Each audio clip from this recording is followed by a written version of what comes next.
Did the NSO group ever reach out to the Andhra Pradesh government when you were the intelligence chief for selling the Pegasus spyware? Here also they approached us since we found it to be illegal per se. So a conscious decision was taken not to go for it. The only question that the government asked at that time is it legal? We said no. They said drop it. Why do you think you are being targeted by the present day government? I'm a public servant. The government, if it has any information about my any wrongdoing, either administratively or criminally, they are free to proceed against me. From my side, of course, I'll say I have not done anything wrong. The Pegasus controversy has stoked a political debate in Andhra Pradesh. I'm joined by former intelligence chief AB Venkateswara Rao. Thank you, sir, for sparing time to talk to us. My pleasure. So let me begin by asking you, out of the blue, we have heard Chief Minister Mamata Banerjee speak about the Pegasus software, the spyware, and she's also apparently claimed that Andhra Pradesh has used it. Why, according to you, has this entire controversy started now, this discussion about the spyware? Why do you think it has come up now after several years?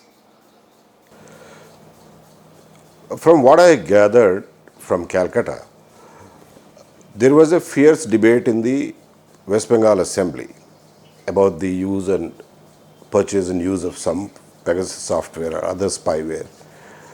The opposition accused the ruling party of doing something on those lines. Then in reply to that, I believe the Chief Minister of West Bengal said what she said.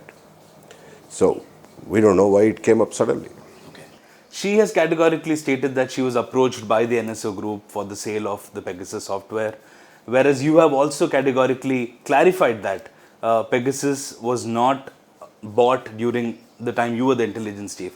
That brings me to the question, did the NSO group ever reach out to the Andhra Pradesh government when you were the intelligence chief for selling the Pegasus spyware?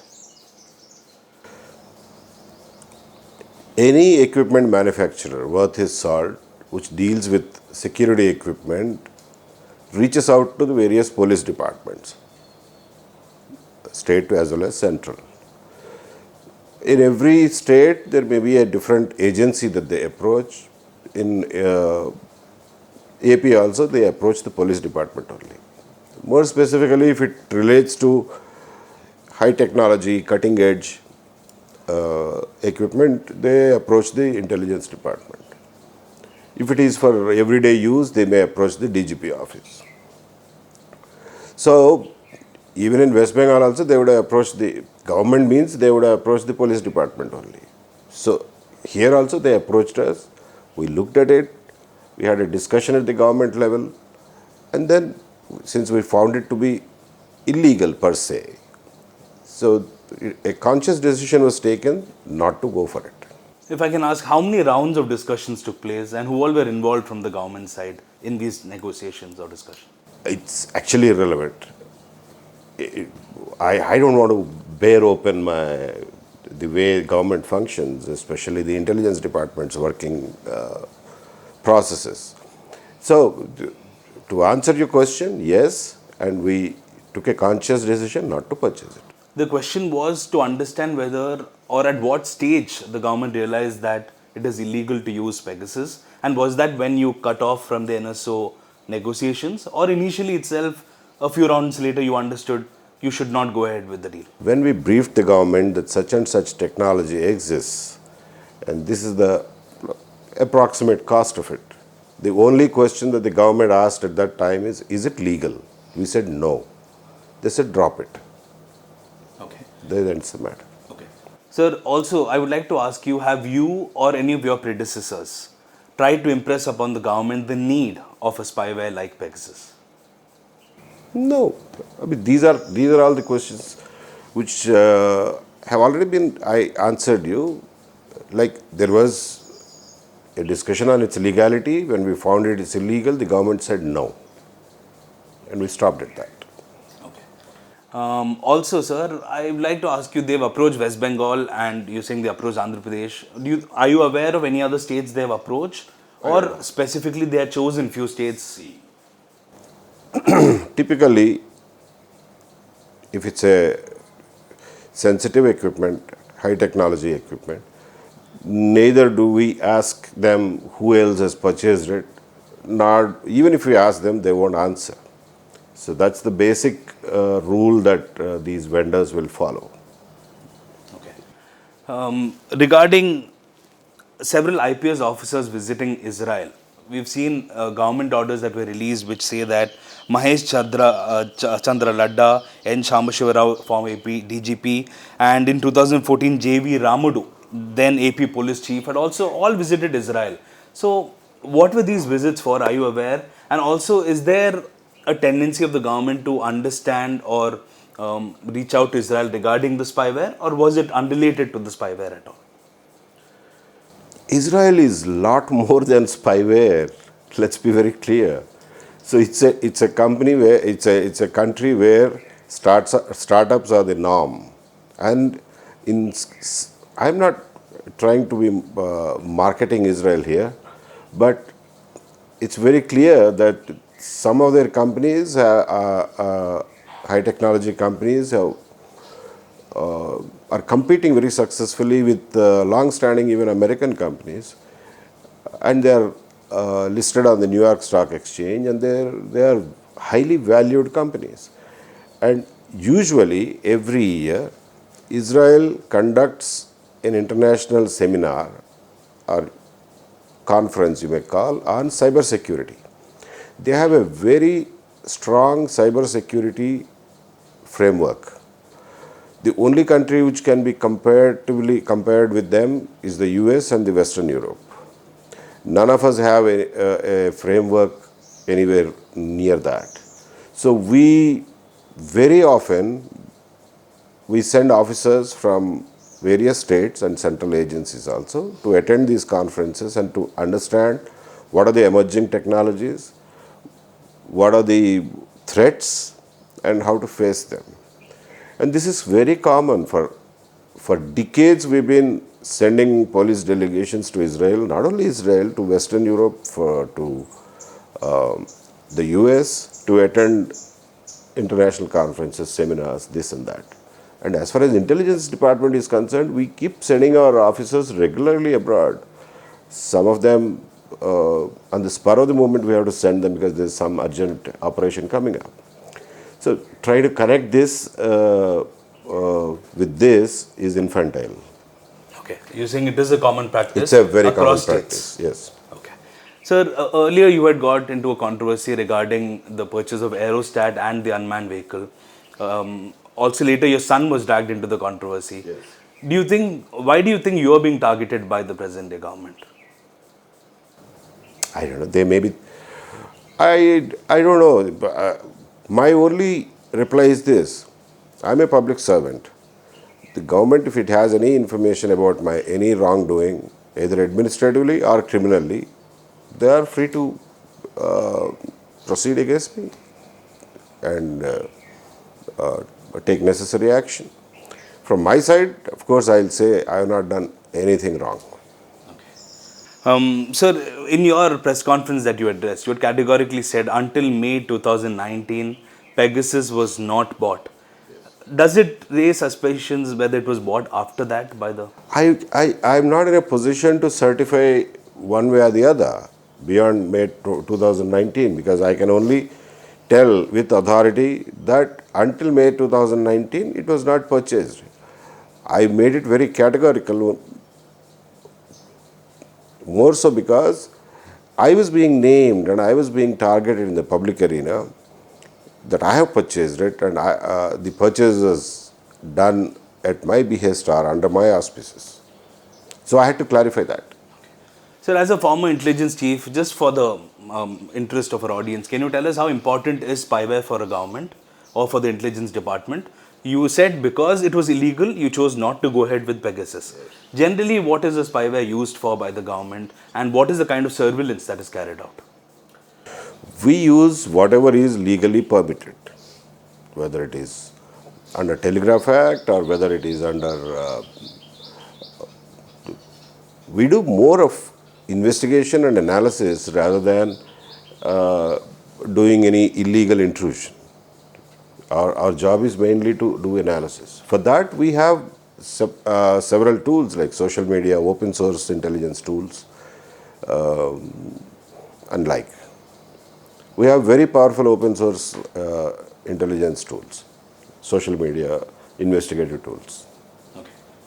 So regarding this particular controversy, there was a allegation that the government is trying to highlight it because to cover up the deaths that took place due to the spurious alcohol.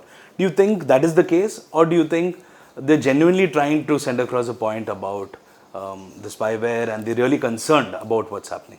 I wouldn't dare comment on the political part of that question, but as I said in the press meet, it is simple for the government to issue a statement one way or the other, telling the truth. Okay. The PTI had written a copy about how the present day government, one of the MLAs had stated that very candidly that yes, they are using softwares to keep a track on anti-social elements. I don't know if you've come across that particular article. Yes, I did. Yeah. So what do you have to comment about that? Was that a statement that unknowingly he accepted it? I don't know.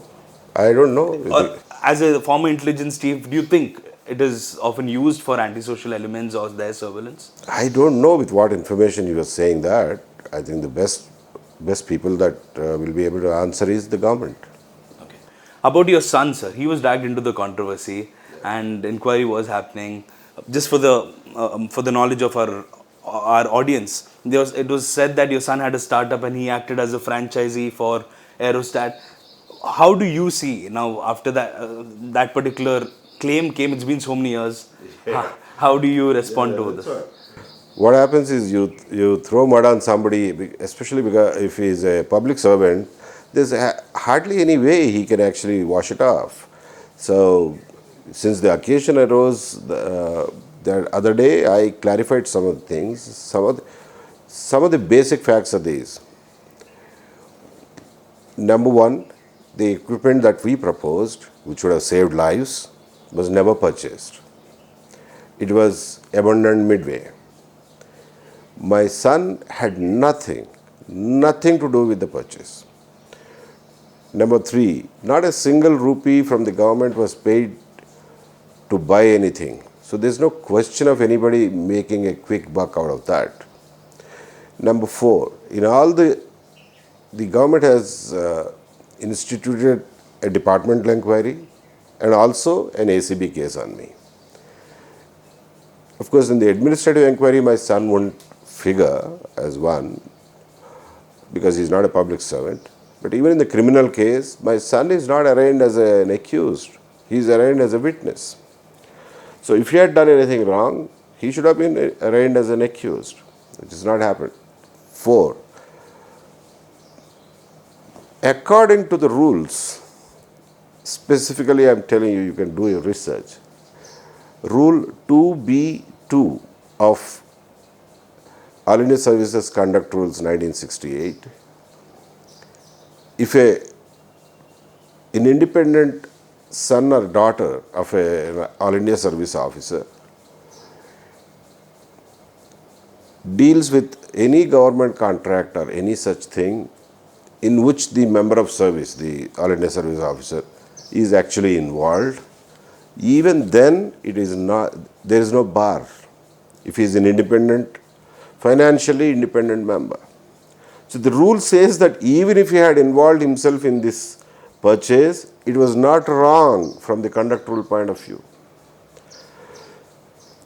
To be doubly sure about any such controversy arising, I had specifically barred my son not to do any business, anything to do with anything in the governments of both Andhra Pradesh and Telangana.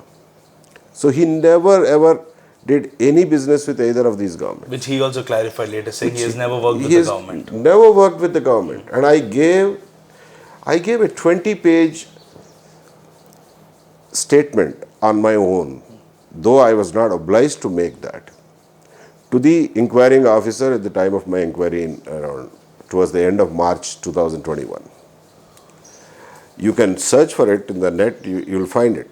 I gave a 20-page statement. Not one sentence of it is ever questioned or cross-examined. I offered myself for cross-examination, though I was not required to do that.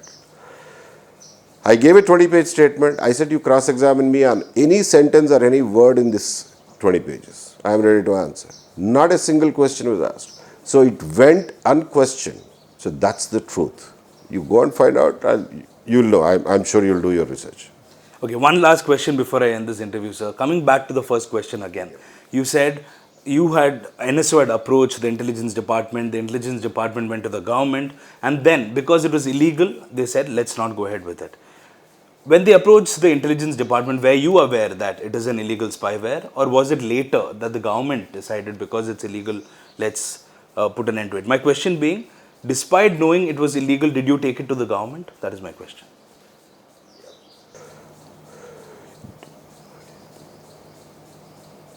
We had a responsibility to advise the government on what are the technologies prevalent in the country and also in the wider world. For example, we take to the government through periodic reports what is being used by possibly who. And we advise the government to take all precautions to not to fall prey to these technologies. So we specifically advise the government, so we are not going to buy this, it's illegal, but what if somebody else has bought it and using it against you? So we advise the government what to do with their cellular phones, how to use them, how not to use them, and what precautions to take. In fact, we had lined up one software which would periodically inspect your cell phones and see if it has ever been infected. It's called some sandblaster or something like that. So it is our responsibility to advise the government. So trying to say that knowing the technology is important because you should know what is happening in the wider world. So these kind of discussions keep happening. So what is being used and how to protect ourselves from it. So we advise the government several times not to use the cell phones and keep the cell phones outside. We advise them how a mic inside the phone can be activated without your knowledge, how a camera can be activated without your knowledge. So they had to take all those precautions. So you knew about it and you left it to the government to decide whether... In fact, it was part of a discussion in advising the government what to take care of, how to prevent themselves from becoming a prey to these technologies. Okay, sir. On that note, thank you so much for speaking to us. A very candid interview wherein Thank you. You have categorically stated that until May 2019, when you were at the head of affairs in the intelligence department, Pegasus software or the spyware was not bought by the government.